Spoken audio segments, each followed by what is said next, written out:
보름달이 뜨고 며칠이 더 지난 11월, 바다는 생물에게 최적의 상태가 된다. 이때 가장 경이로운 자연현상 중 하나가 펼쳐진다. 장장 2000km에 이르는 호주 그레이트 베리어 리프. 이곳에서 산호알들의 군무가 일제히 시작되는 것이다. 마치 누군가 신호라도 한 것처럼 각양각색의 다양한 산호들이 동시에 정자와 난자를 물속으로 배출한다. 이어서 산호 생식체가 모체를 떠나 수면으로 천천히 떠오른다. 그리고 조류를 따라 흘러간다. 바닷속에 한방 눈이라도 내리는 듯 신비로운 광경이 연출된다. 유충이 된 산호 수정란은 플랑크톤과 함께 머나먼 미지의 산호초를 찾아 새 삶의 여정을 시작한다.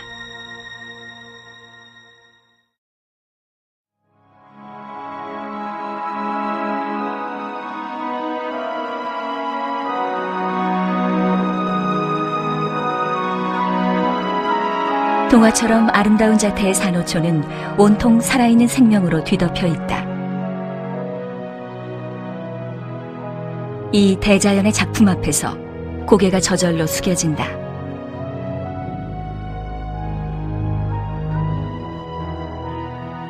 그레이트 베리어 리프는 다양한 얼굴을 지녔다.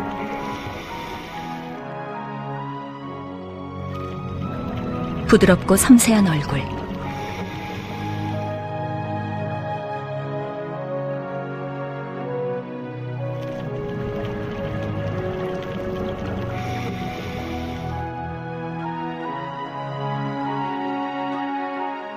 사악하고 잔인한 얼굴,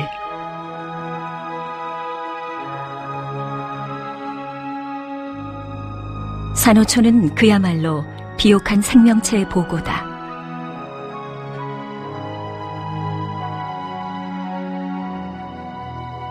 석산오류의 성체 위로 크게 물이 지어 떠다니는 것은 무한대에 가까운 수의 플랑크톤이다.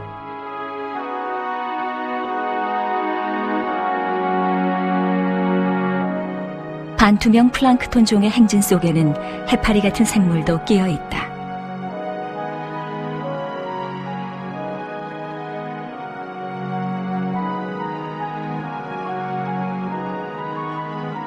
이런 성찬을 놓치지 않는 쥐가오리가 입을 크게 벌려 먹이를 삼킨다.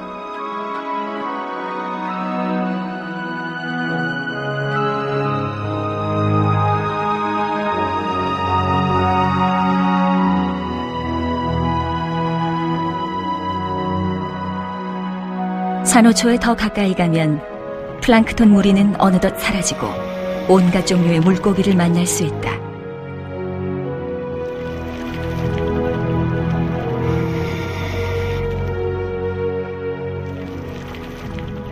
엄청난 산호 덕분에 이곳에는 거대한 탄산칼슘 구조물이 생성됐다. 이것을 봄이라 한다. 봄이는 도시의 시멘트 빌딩이다.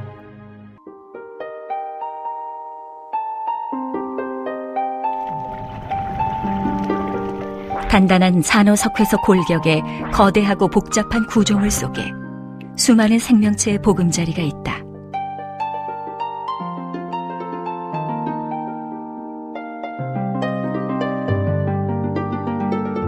지상의 열대 우림처럼 스스로 생명체를 품고 키워내는 산호초는 하나의 독립적인 왕국이다.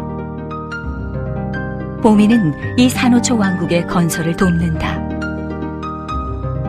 호주의 그레이트 베리어 리프는 1,500여 종의 물고기와 각종 산호, 그리고 무척추 동물까지 다양한 생물이 공존한다. 때문에 생물학적으로도 중요한 가치를 지니고 있다. 산호초의 역사가 그리 오래지 않음을 감안하면 이토록 다양한 생물의 공존은 경이로울 정도다.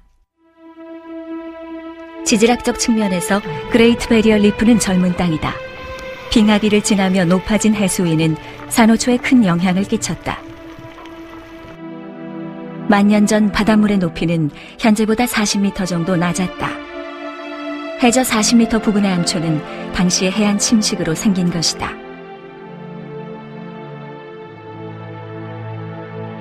석산오류 번성에는 햇빛이 필수라 이곳에선 자랄 수 없고, 암초 깊은 곳에선 커다랗고 부드러운 연산호의 가지가 물살을 따라 춤추고 있다.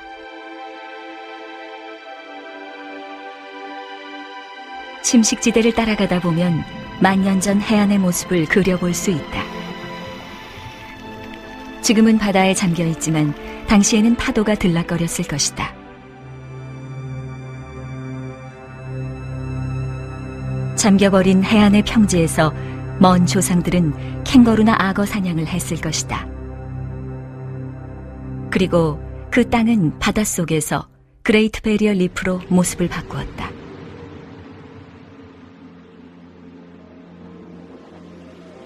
지금 이곳 바다 밑바닥은 주로 퇴적 평원이다.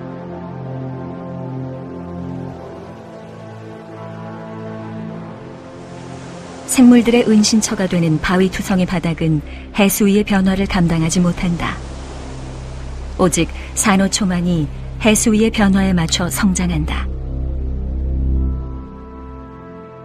이들은 빽빽한 산호 군락을 만들어 무수한 해양 동식물이 쉴 수 있는 은신처이자 편안한 집이 돼준다. 이는 다양한 동식물의 안정적인 서식지 형성의 토대가 된다. 평평한 자갈이나 모래로 이루어진 산호초 바닥에는 정원장어가 산다.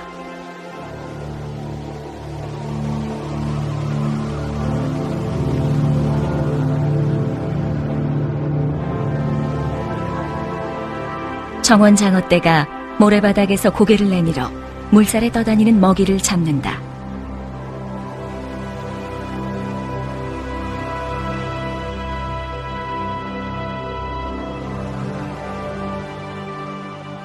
몸집이 큰 새가오리는 모래가 많은 바닥 부근에서 먹잇감을 찾는다.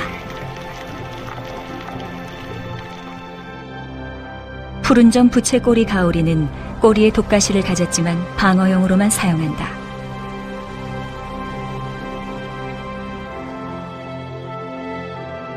이들은 모래 속의 숨은 조개나 갑각류를 먹는데 산호초 가장자리에서 사냥을 즐긴다. 바닷속 산호초 부근에 사는 다양한 연체동물과 어류는 그 형형색색의 빛깔로 사람들의 시선을 단번에 사로잡는다.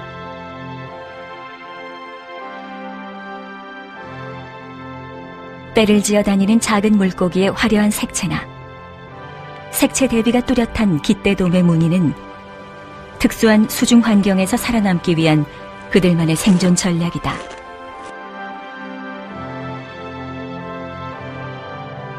산호초 보미엔 독특한 색채와 무늬가 넘쳐나는데 이 바닷속 화려한 그림은 인간을 위한 축제가 아니다.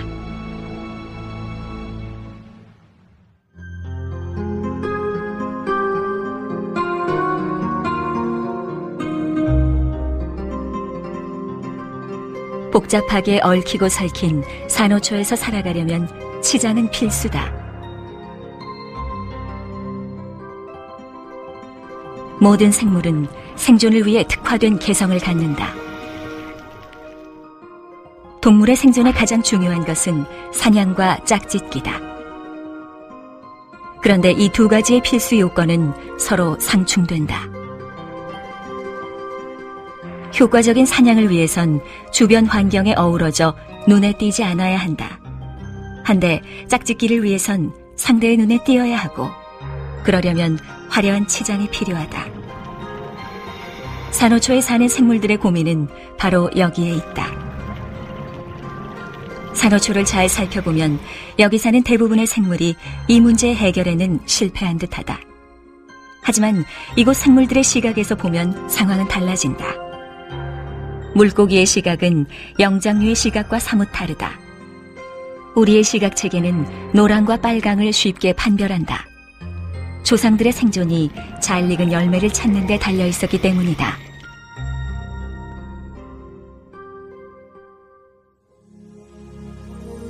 물고기는 파장이 짧은 빛깔을 더 쉽게 인식한다. 그래서 파랑과 자외선은 금방 인식하고 빨강과 노랑은 잘 인식하지 못한다. 때문에 그들이 보는 물속 풍경은 우리가 보는 것과 전혀 다르다.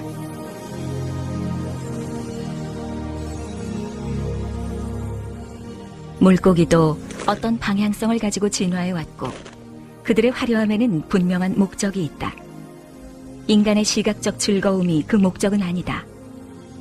그렇다면 단색의 푸른 바다에 살고 있는 물고기들이 이렇게 화려한 무늬와 색깔을 갖게 된 이유는 무엇일까?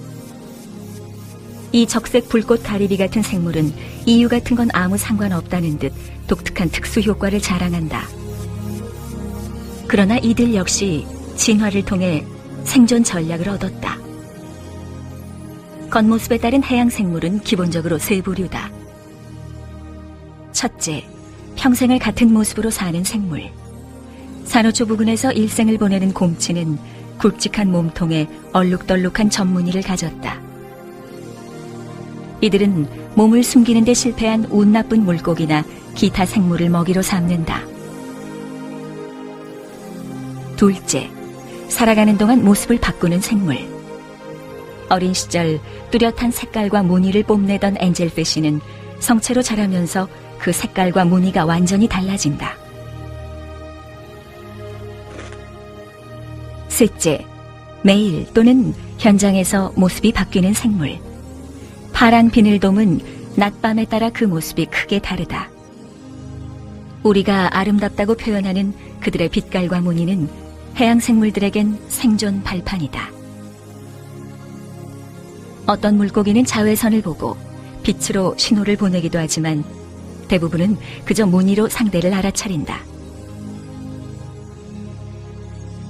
생존을 위한 그들의 여러 가지 특수 효과 덕분에 산호초에는 무지개보다 곱고 화려한 별천지가 만들어졌다.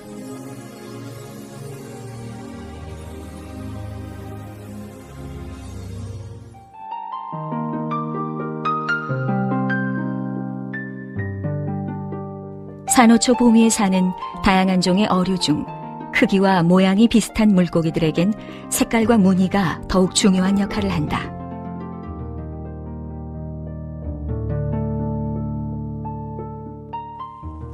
나비고기, 엔젤피쉬, 자리돔, 금강바리와 놀래기가 바로 그 좋은 예다. 이들은 수많은 물고기 중에서도 색깔과 무늬가 한층 더 독특하다.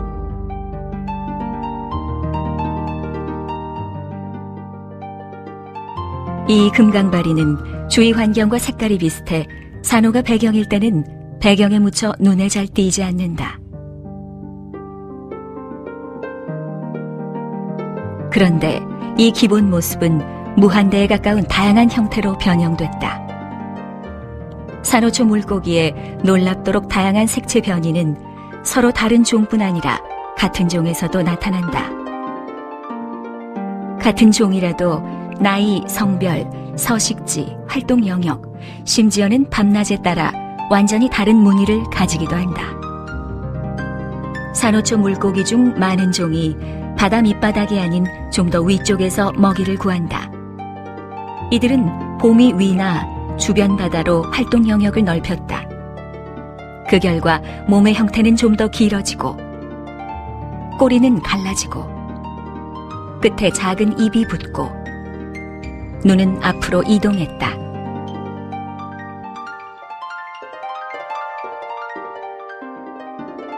이러한 진화의 표본인 금강바리는 보미 가장자리에서 흔히 볼 수 있다.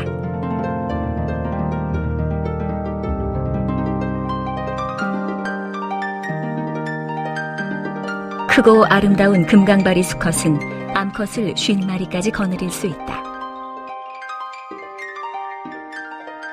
그 수컷이 죽으면 덩치가 큰 암컷들이 수컷으로 변하는데 그중 가장 우세한 암컷이 수컷이 되고 다른 암컷들은 본연의 모습으로 돌아간다. 그리고 그 암컷들은 새 수컷의 차지가 된다.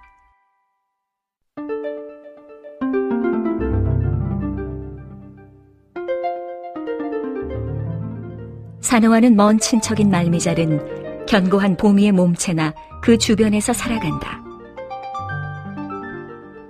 이들은 물살의 촉수를 흔들거리며 주변을 지나는 플랑크톤을 잡아먹는다.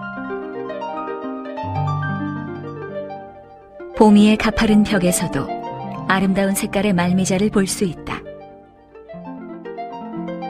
이 커다란 폴립은 근육질의 기접으로 자신의 몸통을 산호초에 단단히 고정시키는 역할을 한다. 큰 말미잘 중에는 흰동가리와 공생하는 것도 있다. 흰동가리는 말미잘의 촉수를 보호막으로 삼는다. 흰동가리는 수컷이 암컷으로 변신한다. 이들은 보통 짝을 이루고 살지만 개체의 수가 더 많을 때는 제일 큰 놈 2마리가 생식을 책임진다. 흰동가리 암컷은 수컷보다 크다. 한 쌍이 같이 살 경우는 암컷의 몸집이 클수록 유리하다. 알을 더 많이 낳을 수 있기 때문이다. 수컷은 덩치 큰 암컷에게 고분고분하지만 암컷이 죽으면 제일 큰 수컷이 성을 바꾸어 무리의 수장이 된다. 사냥이나 산란기에 무늬나 색깔이 바뀌는 물고기도 있다. 무늬바리는 산호초 주위를 돌며 평소 모습을 산란기 모습으로 꾸며 산란 준비가 됐음을 알린다.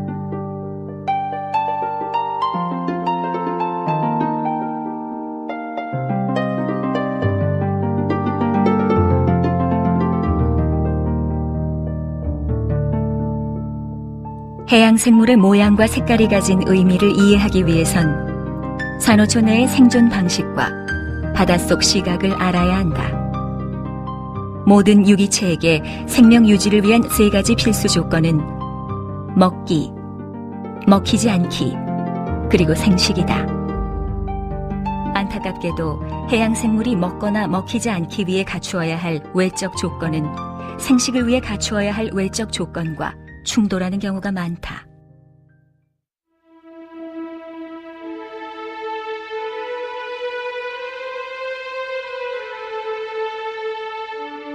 파충류는 봄이 주변의 삶에 잘 적응했다.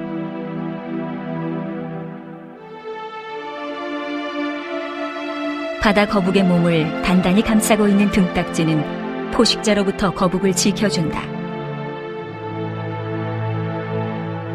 이 거북은 그레이트 베리어 리프에서 흔히 볼 수 있다. 올리브 바다뱀이 산호초를 이리저리 뒤지며 작은 물고기를 찾는다. 올리브 바다뱀은 수중 짝짓기를 하므로 종종 한 쌍으로 목격된다. 암컷이 사냥하는 동안 수컷이 갈라진 혓바닥으로 암컷을 슬쩍 훑어 짝짓기할 준비가 됐는지 점검한다.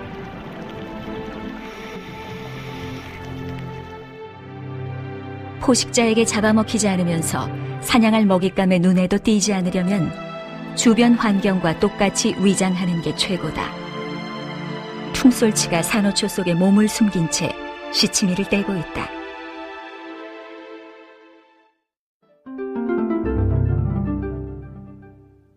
남의 눈에 띄지 않는 가장 좋은 방법은 모습을 완전히 감추는 것이다. 봄이 아랫부분의 깊은 물에 사는 바다 채찍산호는 무리가 작은 숲을 이루며 함께 지낸다. 몸집이 작고 반투명한 채찍산호 망둥어는 바다 채찍산호를 하나 골라 그 줄기에서 일생을 보낸다. 이 물고기는 자신의 영역에 대한 집착이 대단하기 때문에 이따금 자리싸움을 벌인다. 이들은 반짝이는 몸을 재빨리 놀려 상대방을 밀쳐내고 영역을 확보하고 침입자를 쫓는다.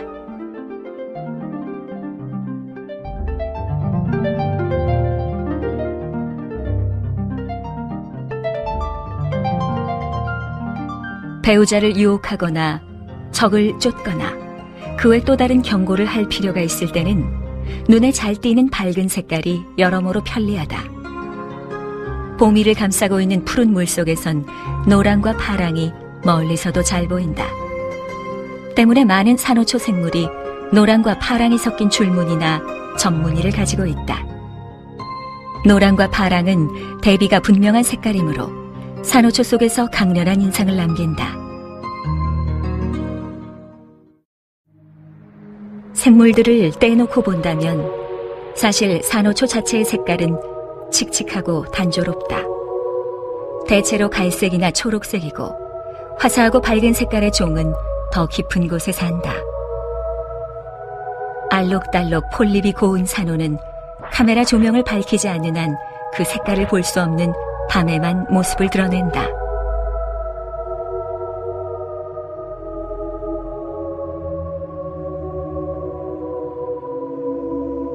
봄이 발치에 사는 심해 산호 중 눈부시게 아름다운 색깔을 가진 것은 극히 드물다.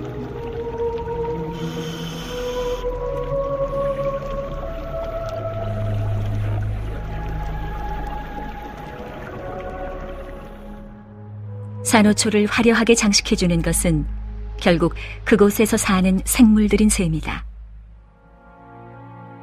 이들의 독특한 색깔과 무늬를 설명하는 이론 중에 색분해 원리가 있다. 설명하자면 극명한 대조를 이루는 색깔과 크고 대담한 무늬가 변화무쌍한 배경에 생물들이 쉽게 녹아들도록 해준다는 것이다. 다양한 모양과 그림자, 그리고 여러 빛깔을 지닌 산호초가 그 변화무쌍한 배경을 제공한다. 이런 식의 위장술의 대표는 바로 감자우럭이다. 복잡한 배경 안에선 이 물고기를 식별하기가 쉽지 않다. 어디서부터 어디까지가 물고기의 몸통인지 알아보기 어려워 포식자의 눈에 잘 띄지 않는 까닭이다.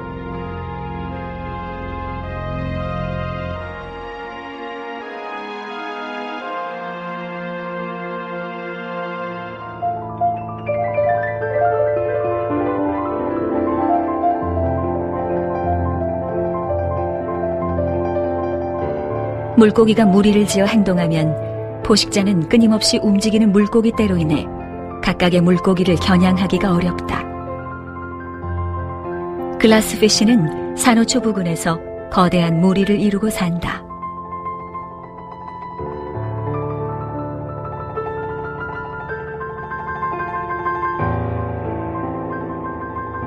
반짝이는 작은 물고기가 이렇게 떼를 지어 헤엄칠 때 그중 한 마리를 골라내기란 거의 불가능하다.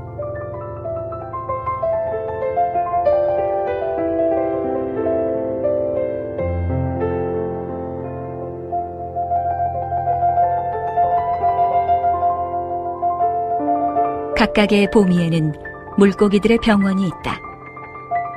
다양한 종의 물고기들이 청소놀래기가 기생충을 말끔히 없애주길 바라며 참을성 있게 차례를 기다린다. 청소놀래기는 독특한 파란 빛깔이다. 이 빛깔은 몸집이 작은 의사를 삼키지 말라는 환자 물고기들에게 보내는 신호이다. 그래서인지 청소놀래기는 포악한 포식자의 입속도 거리낌 없이 드나든다. 청소놀래기는 바쁘게 고객 몸에 붙어있는 맛있는 먹이를 찾아 남김없이 먹어치운다.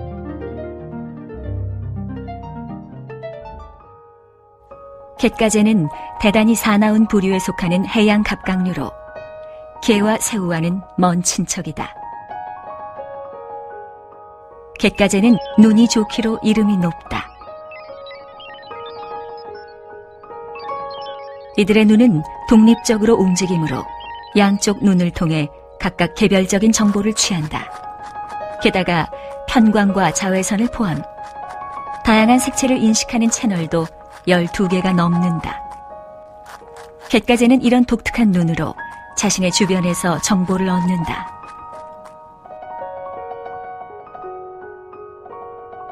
다채로운 빛깔과 형상을 지닌 산호초에 사는 일부 갯가재는 몸의 무늬를 이용해서 동족끼리 의사소통을 한다.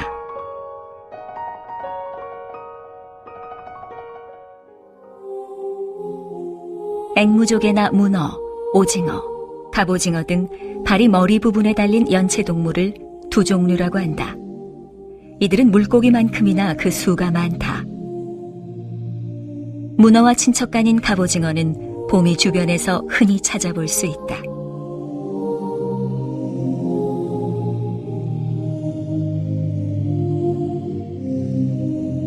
이들은 짝짓기를 한 뒤 보호막이 돼줄 수 있는 산호 틈에 조심스레 알을 낳는다.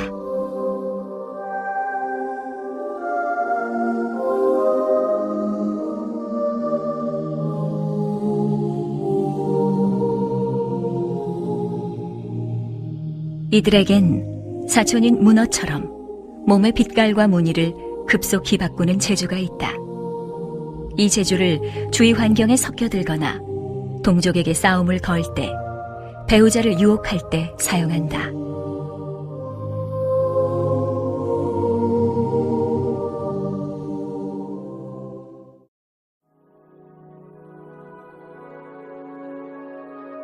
신비로운 생물인 앵무족에는 산호해와 심해의 경계선에 자리한 절벽에서 산다. 살아있는 화석으로 불리는 앵무족에는 희귀종은 아니지만 자주 모습을 드러내지는 않는다. 연구를 위해 관찰이 필요할 때는 수면 가까이로 데려와야 한다. 30개의 방으로 이루어진 앵무족의 내부는 튜브로 연결돼 있고 그중 제일 바깥쪽에 연체부가 들어있다. 입구를 막고 있는 가죽 두건 같은 것은 아감 딱지라 한다. 입 주변에 달린 90개의 촉수는 언제든 껍질 속으로 오므릴 수 있다. 이들의 눈은 수정체도 각막도 없는 매우 단순한 형태이다. 대신 물이 눈 속으로 흘러들어가 피놀 카메라 역할을 해서 주변을 볼 수 있게 해준다. 앵무족에는 특별한 동력 없이 압축가스를 이용해 물속을 이동한다. 바깥쪽 껍질에 가스로 가득 찬 방이 있는데 이 방 속 가스와 물의 양을 상황에 따라 조절, 일정한 위치를 유지하기도 하고 상승하거나 하강한다. 육지에 닿아 있는 돌출부 가장자리의 산호초는 급경사면을 이루며 깊은 대양 속으로 떨어진다. 이곳이 깊은 심해와 상대적으로 얕은 산호초가 맞닿은 지점이다.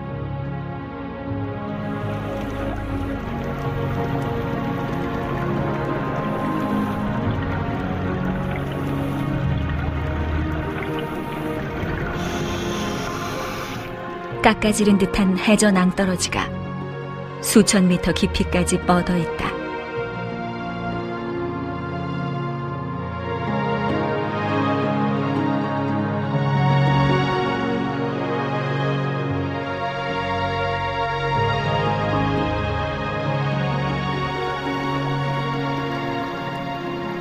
코발트빛 심해를 굽어보며 낭떠러지 주위를 헤엄치는 기분은 비할 수 없는 즐거움이다.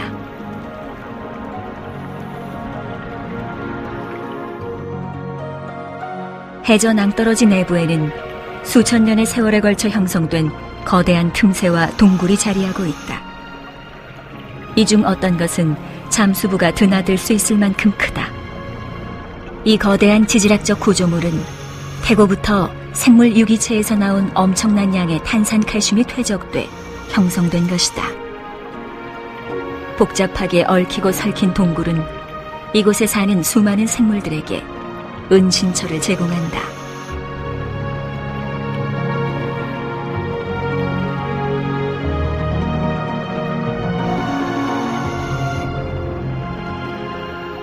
아름다운 하이드로 산호는 캄캄한 동굴 지붕을 장식하고 있다.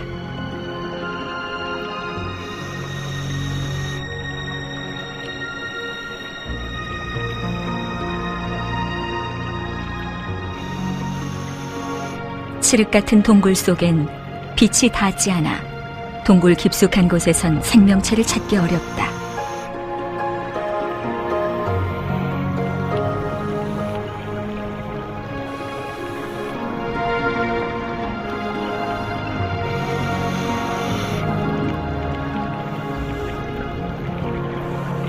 그러나 고르고니온 부채 산호는 거의 완벽한 모습이다. 고요한 동굴 속에 이들의 성장을 방해할 만한 요소가 없기 때문이다.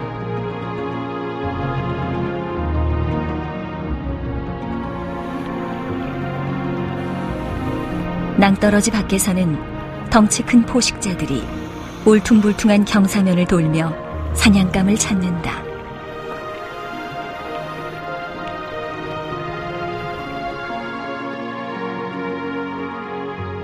사냥에 나선 꼬치고기떼가 가만히 물속을 가로지른다.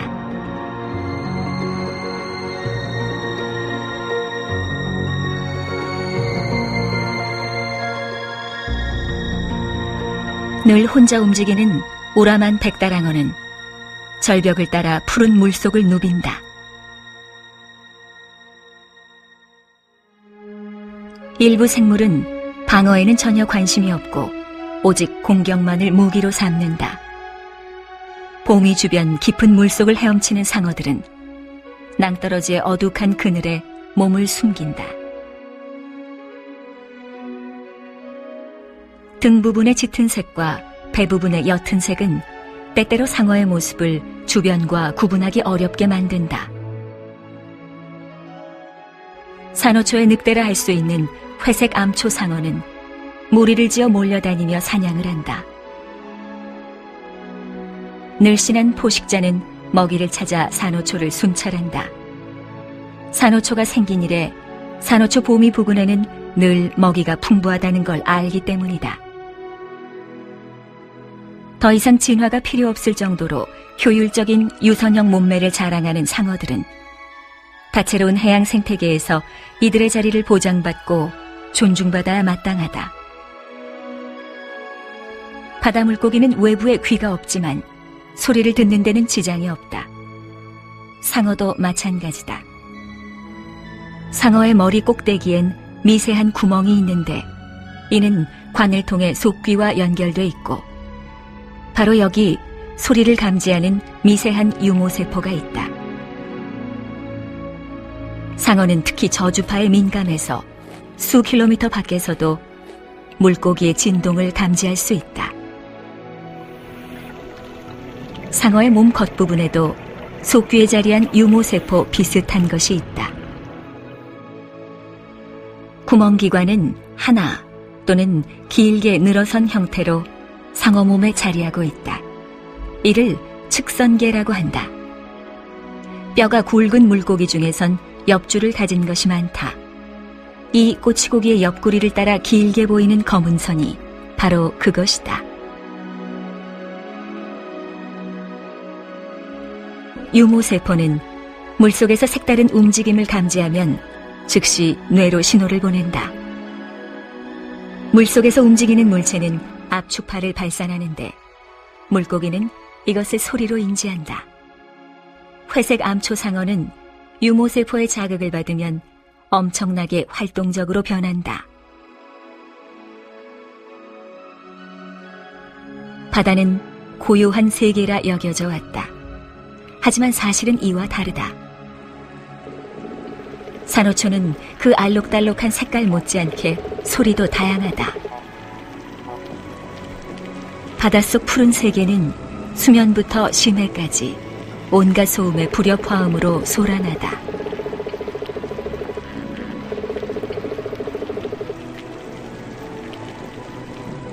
바다의 소리는 그 주파수의 범위가 엄청나게 넓어서 대부분의 소음은 인간이 들을 수 있는 한계 밖에 있다. 거대한 고래에서부터 조그만 무척추동물에 이르기까지 저마다 정교한 소리를 발산, 생존을 위한 도구로 삼는다. 산호초 보미를 둘러싼 겨울의 열대 바다는 기묘하고 독특한 노래로 가득 찬다. 혹등고래가 매해 겨울마다 산호해를 방문, 보미 부근의 안전한 얕은 바다에서 새끼를 낳기 때문이다.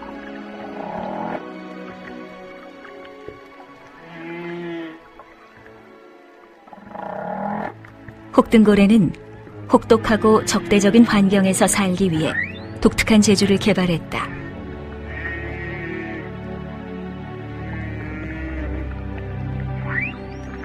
파장이 긴 소리로 동족끼리 의사소통을 하는 것이다.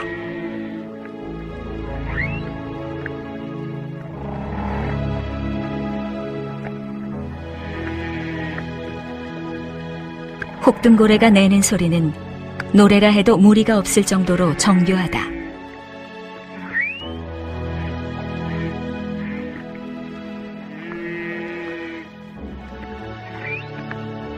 혹등고래는 대형 고래 중에서도 가장 아름다운 화음을 뽐낸다. 이들은 거대한 비강을 통해 공기를 내뿜어 복잡하고도 다양한 소리를 만들어낸다. 목등고래의 소리는 대부분 동족과의 의사소통을 위한 것이다. 어미와 새끼가 밤낮으로 접촉할 수 있는 건 바로 이들의 노래 덕분이다.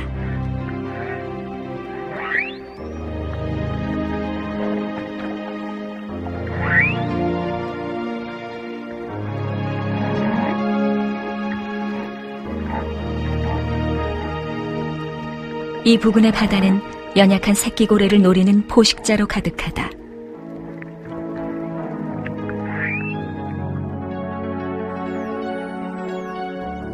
봉이 부근의 포식자 중엔 돌고래도 있다. 긴 끝 돌고래 무리가 물고기 떼를 쫓아 물살을 가를 때면 이들의 소리로 바다에는 생기가 넘친다.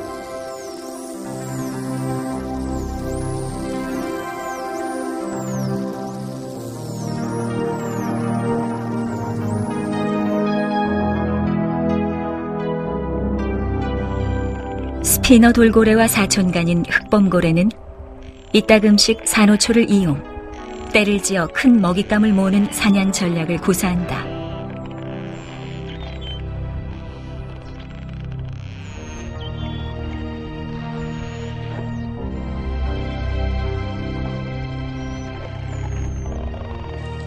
인간은 보통 20에서 2만 헤르츠 사이의 음파를 들을 수 있다.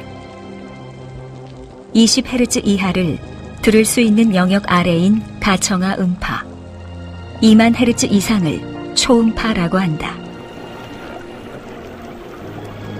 물고기는 주파수가 아주 낮은 가청하 음파에 극도로 민감해서 1헤르츠 이하의 소리도 들을 수 있다.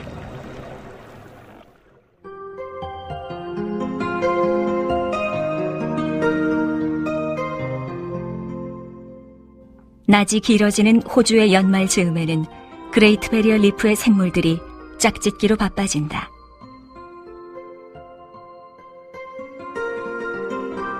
수컷 고무총턱 놀래기는 경극배우 같은 모습을 하고 있다. 이들의 외모가 이렇게 진화한 건 칙칙한 빛깔을 한 암컷의 눈길을 끌기 위해서다. 고무총턱 놀래기는 먹을 때 원통처럼 생긴 입을 쭉 내민다.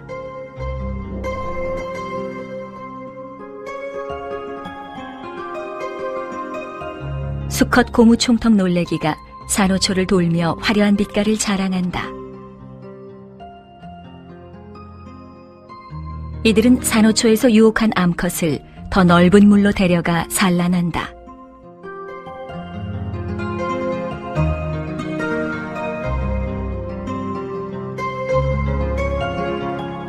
수컷은 한 번에 여러 차례 짝짓기를 하며 그의 영역 안에 많은 암컷을 거느린다. 이들은 살포산란을 하는데 물속을 돌아다니며 알을 낳고 그 위에 정액을 뿌려 수정시킨 다음 조류를 따라 흘러가게 한다.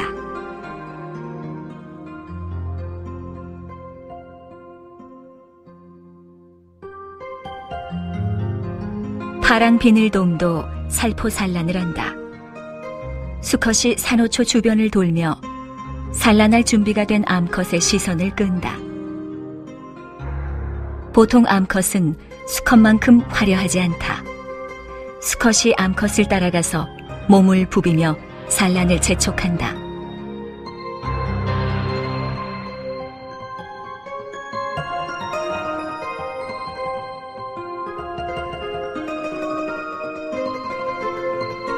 수컷 파랑 비늘돔은 춤으로 암컷을 유혹, 암컷이 따라오면 수면 가까이로 데려가 알을 수정한다.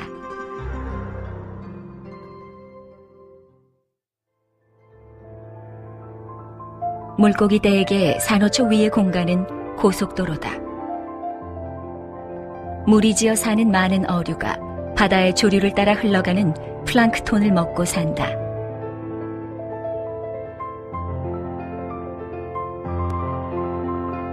좀 더 큰 포식자는 조그만 물고기를 사냥한다.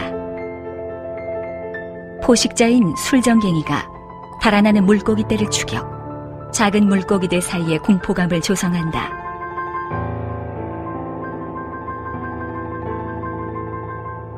술전갱이는 날쌘 사냥꾼으로 봄이 가장자리를 돌다 적당한 먹잇감을 보면 조용히 뒤를 밟아 낚아챌 기회를 노린다.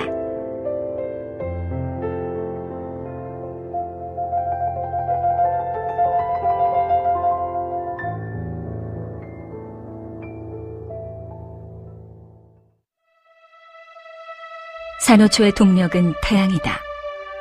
산호폴립은 주산텔레와 공생관계다. 이는 단세포 해조로 산호폴립의 조직 속에서 산다. 주산텔레는 태양에너지로 당을 생산하고 산호폴립은 이것을 먹는다. 대신 산호폴립은 주산텔레에게 살 곳을 제공하고 배설물로 영양을 공급한다. 산호초의 중추는 뭐니뭐니 해도 산호초를 이루는 무수한 산호다.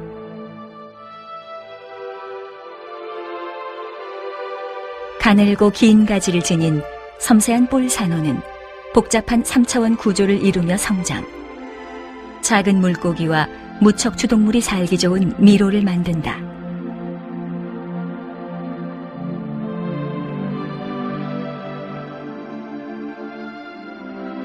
인도 태평양 해역에만 500종이 넘는 석산오류가 서식하는데 그중 70%를 그레이트 베리어 리프에서 찾아볼 수 있다.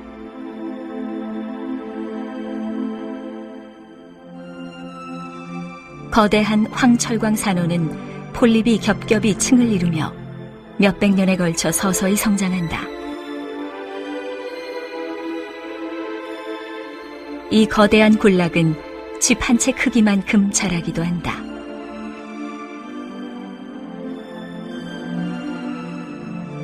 하늘거리는 연산호 폴립은 바다의 풍부한 플랑크톤을 먹으며 봄이 주변에 거대한 군락을 형성한다.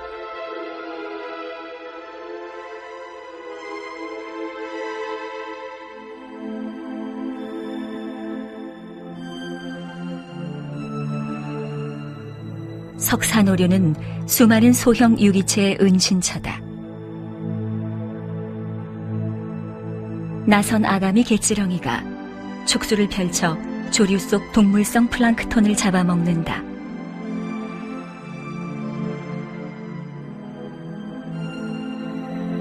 거거는 산호 틈에 숨어서 빛을 감지하는 안정으로 위험이 오는지 살핀다.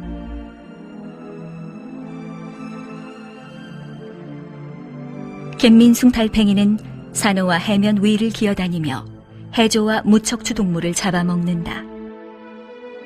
눈부시게 화려한 색깔은 이들이 독소와 가시세포로 가득하다는 엄중한 경고다.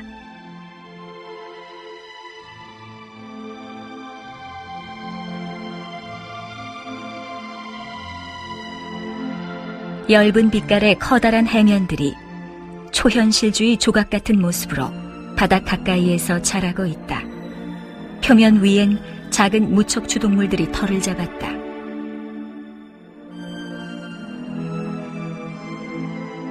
해삼이 자그만 촉수를 흔들며 해면 위에 때로 모여 먹이를 잡아먹는다. 산호 사이 모래밭에선 관벌레가 꽃처럼 촉수를 펼치고 있다. 포도처럼 생긴 조류는 산호에서 늘어져 빈 공간을 메운다. 다양한 생명들이 나름의 모양과 무늬와 색깔을 뽐내며 봄이를 수놓고 있다. 우리는 긴 세월 오랜 진화를 거쳐 다져진 산호초의 균형과 아름다움을 소중히 여겨야 한다.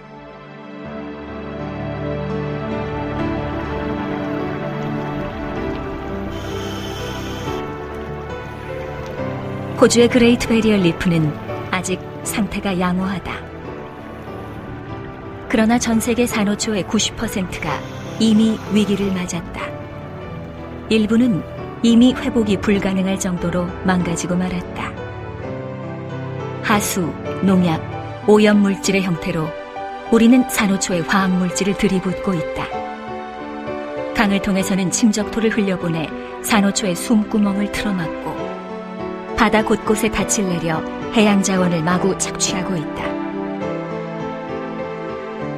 우리가 지나간 자리의 바닷속 풍경은 황폐와 파괴로 얼룩져 있다. 그러면서도 피해를 막기 위해 제한이 가해지면 불평하기 바쁘다. 이 아름다운 바다를 보고 즐길 수 있다는 건 커다란 혜택이다. 인간은 지구 생태계를 지탱하고 있는 중요한 축인 산호초의 귀중함을 깨달아야 한다. 태양계, 아니 전 우주를 통틀어 이렇게 풍성한 바다를 가진 행성은 지구뿐이다. 산호초를 둘러보면 모든 게 명백해진다. 이 아름답고 소중한 자연유산을 후대에 물려주기 위해서 우리는 산호초의 요구에 귀를 기울여야 한다.